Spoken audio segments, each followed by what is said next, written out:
Viewers, আজকের topics হচ্ছে PVP user configure in MikroTik. তো মাইক্রোটিকে আমরা কী করে পিভিপি ইউজার কনফিগার করি সেটা আজকে দেখাবো। তো আমি একটা মাইক্রোটিকে লগ ইন করবো। তো দেখেন, আমি আপনাদেরকে দেখাই, এখানে একটা ইউজার আইডি পাসওয়ার্ড আছে, এটা আমি কনফিগার করব। তো মাইক্রোটিকে আমি লগ ইন করছি, এখানে দুইটা ইন্টারফেস ডিজেবল আছে, এটা আমি এনাবেল করে নিলাম। ডিজেবল থাকলেও কোনো সমস্যা নাই, আমি ডিজেবল করে দিচ্ছি আবার। তো এখানে যে ইথার 1, এটা হচ্ছে আমার মেইন লিঙ্ক ইন হবে। আর হচ্ছে যে ইথার 4, এটাতে একটা ল্যান ক্যাবেল দিয়ে আমার হচ্ছে এটা অ্যাক্সেস করানো, ম্যাক দিয়ে লগ ইন করা আছে। ইথার 1 আইএসপি ইন নাম দিয়ে নিলাম, মানে আইএসপি লিঙ্কটা ইন হবে।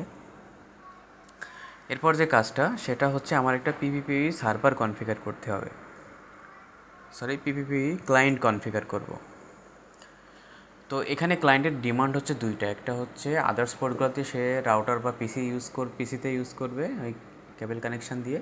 তো সেক্ষেত্রে আমি ব্রিজ করে দিচ্ছি যাতে এই পোর্ট থেকে কানেক্ট করতে পারে। তো আমি ব্রিজের আন্ডারে ব্রিজ 1 নাম দিয়ে নিয়েছি, ব্রিজের আন্ডারে আমি বাকি পোর্টগুলো অ্যাড করে দিব।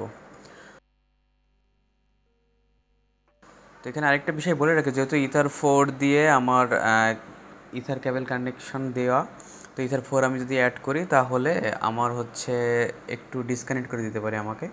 দেখি ডিসকানেক্ট হয় কিনা। তো জাস্ট অ্যাপ্লাই ওকে, একটু মনে হচ্ছে করে দিবে। হ্যাঁ, অলরেডি ডিসকানেক্ট করে দিয়েছি, আমি আবার লগ ইন করেছি। তো আমি এখন যে কাজটা করব, পিপিপি ক্লায়েন্ট কনফিগার করব। তো আমি এখানে নাম দেখেন পিপিপি আউট অটোমেটিক এটা সিলেক্ট হবে, এবং নিচে দেখেন ইন্টারফেস, যে ইন্টারফেসে আপনার লিঙ্ক ইন হবে সেটা অবশ্যই সিলেক্ট থাকতে হবে। আমি ইউজার আইডিটা মানে ইউজারটা কপি করে নিলাম, পাসওয়ার্ডটা দিলাম, দিয়ে অ্যাপ্লাই ওকে। এখন হাইট পাসওয়ার্ডটা আমি ঠিক তুলে দিলাম, পাসওয়ার্ডটা ঠিক আছে কিনা চেক দিলাম, অ্যাপ্লাই ওকে। তো আমার এখানে পিপিপি ইউজার কনফিগার করা শেষ। এখন আমি যে কাজটা করব, আমি একটা নেট ক্রিয়েট করতে হবে, এটা মাস্কুরেট নেট ক্রিয়েট করতে হবে, না হলে আমার পিপিপি ইউজারটা অফ হলে ইন্টারনেট পাবে না। তো আমি আবার দেখে নিচ্ছি এটা ঠিক আছে কিনা। হ্যাঁ, ঠিক আছে। দেখেন আমার নিচে স্ট্যাটাস লিঙ্ক টার্মিনেটেড দেখাচ্ছে। তো আমার তার মানে পিপিপি কানেকশনটা এস্টাবলিশড হয়নি। তো আমি এখন যে কাজটা করব, এই মাইক্রোটিকটা একবার রিবুট দিব, আমার এখানে আদার্স কোনো কাজ নাই। তো আমি দেখেন ফায়ারওয়ালস থেকে আমি আউট ইন্টারফেসে পিভিপি আউট ইন্টারফেসটা দেখিয়ে দিব, এবং অ্যাকশানে গিয়ে মাস্কুরেট সিলেক্ট করব। মাস্কুরেট সিলেক্ট করলাম, অ্যাপ্লাই ওকে। দেখুন আমার যেহেতু পিভিপি ইউজারের ওই সার্ভিসটা ডাউন দেখাচ্ছিল, তাই এই নেটটা অ্যাক্টিভ হয়নি, নট রেডি দেখাচ্ছে। তো এটা আপ করলে ওটা রেডি হয়ে যাবে।